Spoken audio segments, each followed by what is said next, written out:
Hello students, welcome to the Agnij online classes. और आज की क्लास में हम आगे बढ़ाएंगे क्लास 10th मैथ्स का topic trigonometric identities. So students, आज की क्लास में हम एग्जांपल नंबर 11 का फर्स्ट पार्ट शुरू करने वाले हैं। और बड़ा ही सिंपल क्वेश्चन दिया हुआ है, sign square A upon cos square A plus cos square A upon sine square ए यहाँ पे दिया हुआ है आपको, और आपको RHS के बराबर प्रूव करना है। तो स्टूडेंट्स आइए शुरू करते हैं। यहाँ पर सबसे पहले हम क्या करने वाले हैं स्टूडेंट्स, इनका LCM ही लेंगे। LCM क्यों ले रहे हैं? क्योंकि आप RHS में देख सकते हैं यहाँ पे LCM ही लिखा हुआ है। देखिए साइन स्क्वायर ए और कॉस स्क्वायर ए मल्टीप्लाई में है ना, और इनका LCM भी कुछ इस तरह का ही आएगा, तो LCM हम ले लेते हैं। ठीक है, तो यहीं से शुरू करेंगे क्वेश्चन, आपको इधर उधर ज़्यादा सोचने की ज़रूरत नहीं है। जब LCM लें स्टूडेंट्स, तो कोशिश ये करें कि साइन स्क्वायर ए पहले लिख लें। देखिए मल्टीप्लाई में कोई भी पहले लिख सकते हैं ना, जैसे 2 × 3 और 3 × 2, बात तो एक ही है। तो इसीलिए मैं यहाँ पे क्या कर रहा हूँ, साइन स्क्वायर ए और कॉस स्क्वायर ए का LCM मैंने ये ले लिया है। ठीक है, अब पहले फ्रैक्शन पे आ जाते हैं। देखिए इन दोनों को डिवाइड करेंगे तो कॉस स्क्वायर ए कट जाएगा, बचा ये। अब ये इससे मल्टीप्लाई होगा तो क्या हो जाएगा, साइन की पावर 4a। ठीक है, तो पावर 4 वाला आ गया। और अब हमको पावर 4 वाले क्वेश्चन भी करने आते हैं, तो उसी फंडामेंटल से हम आगे बढ़ेंगे। प्लस क्या होगा, इन दोनों को डिवाइड करें तो साइन स्क्वायर ए और साइन स्क्वायर ए कट गया। उसी तरह यहाँ पर क्या हो जाएगा, कॉस की पावर 4a। ठीक है, चलिए अब आगे बढ़ते हैं स्टूडेंट्स। यहाँ पर अब पावर 4 जब हो जाती है, और देखिए यहाँ पे कुछ कॉमन भी नहीं आ रहा है। मैंने आपको बताया ना, जब भी पावर 4 होती है तो दो तरह से आगे बढ़ते हैं, या तो हम कॉमन लेंगे या हम पावर ऑफ पावर ले लेंगे। ठीक है, इस पावर को बांट देंगे। तो अभी दूसरा ऑप्शन करते हैं। तो यहाँ पे मैं क्या लिखने वाला हूँ, साइन स्क्वायर ए की पावर 2 प्लस कॉस स्क्वायर ए की power 2 upon sine square A dot cos square A. Clear है? अब हम आगे बढ़ेंगे। अब देखिए स्टूडेंट्स, जब भी स्क्वायर की पावर हमने ऐसे बांट दी है, तो हमको एक फॉर्मूला कंप्लीट करना होता है ना। पहले भी हमने किया हुआ है। देखिए ए स्क्वायर और बी स्क्वायर तो आपको दिया हुआ है। अगर मैं प्लस 2ab अपनी तरफ से लगा दूं, तो उसको हटाने के लिए मुझे -2ab भी लगाना पड़ेगा। तो मुझे उतना करना है, और उसके बाद एक फॉर्मूले को कंप्लीट कर लेना है। हमेशा याद रखना, ये फॉर्मूला मैं कंप्लीट क्यों कर रहा हूँ स्टूडेंट्स, क्योंकि अभी यहाँ पर इनको 1 नहीं लिख सकते, क्योंकि 1 लिखने के लिए साइन स्क्वायर ए प्लस कॉस स्क्वायर ए होना चाहिए।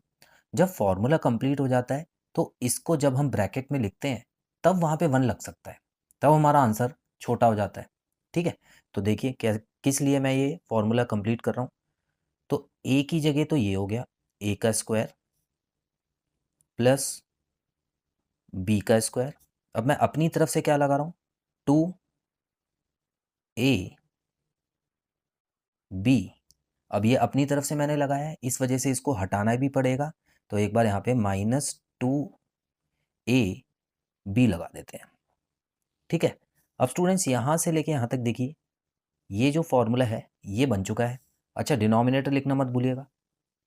यहाँ पे मैं डिनोमिनेटर भी लिखूंगा, जो कि है sign square A cos square ए। ये तो साथ में ही रहेगा। चलिए आगे बढ़ते हैं। अब ये जो यहाँ से लेके यहाँ तक फॉर्मूला बना है, किस चीज़ का बना है, ये है a प्लस बी का होल स्क्वायर, यही तो है। अब इसीलिए ये चीज़ देखिए, ये इसमें मैं डायरेक्ट फार्मूला नहीं लगा सकता था, लेकिन इसमें मैं अब डायरेक्ट फार्मूला मतलब इसकी जगह मैं 1 लगा सकता हूँ, और 1 का स्क्वायर 1 हो जाएगा। तो आंसर बहुत छोटा आ जाएगा, मतलब ये क्वेश्चन बहुत छोटा हो जाएगा। ठीक है स्टूडेंट्स, इसीलिए ये किया जाता है इतना। तो ये तो फॉर्मूले के अंदर आ गया है, लेकिन ये माइनस वाला जो है ये अलग से लिखना पड़ेगा, क्योंकि ये फॉर्मूले में नहीं आया था। क्लियर है? डिनोमिनेटर में तो बिल्कुल सेम चीज़ रहेगी, जो कि है sign square A cos square ए। इतना क्लियर? चलिए अब आगे बढ़ते हैं। अब क्वेश्चन जो है बहुत छोटा बचा हुआ है, ज़्यादा बड़ा नहीं है। देखते हैं क्या होगा यहाँ पे। तो इसकी जगह तो मैं 1 लिख सकता हूँ, तो 1 का स्क्वायर भी 1 ही होता है, तो यहाँ पे मैंने सीधा 1 लिख दिया है। -2 sine square A cos square ए, और डिनोमिनेटर में बिल्कुल सेम चीज़ लिख दूंगा मैं, साइन स्क्वायर ए और कॉस स्क्वायर ए। अब ऑलरेडी मेरा आंसर आ चुका है, लेकिन उन्होंने क्या किया हुआ है, उन्होंने इस डिनोमिनेटर को इन दोनों के साथ अलग अलग बांटते हुए लिख दिया है। तो हम भी वैसे ही कर लेते हैं। तो यहाँ पर जब न्यूमरेटर में 2 नंबर होते हैं, और नीचे एक डिनोमिनेटर होता है, तो हम क्या कर सकते हैं यहाँ पे ऊपर दोनों को अलग करके लिख सकते हैं इस तरह से। देखिए 2 sine square A dot cos square A upon sine square A cos square A. तो इस तरह से देखिए डिनोमिनेटर जब एक होता है तो उसको हम बांट के दोनों के नीचे लिख सकते हैं इस तरीके से। अब ऐसा क्यों किया है? देखिए स्टूडेंट्स, ऐसा इसलिए किया है इन्होंने क्योंकि यहाँ पर अब ये जो है ये पूरा का पूरा कट जाएगा, क्योंकि ये मल्टीप्लिकेशन में है। आपस में काटिएगा इसको, इधर से इधर मत काटिएगा, ठीक है।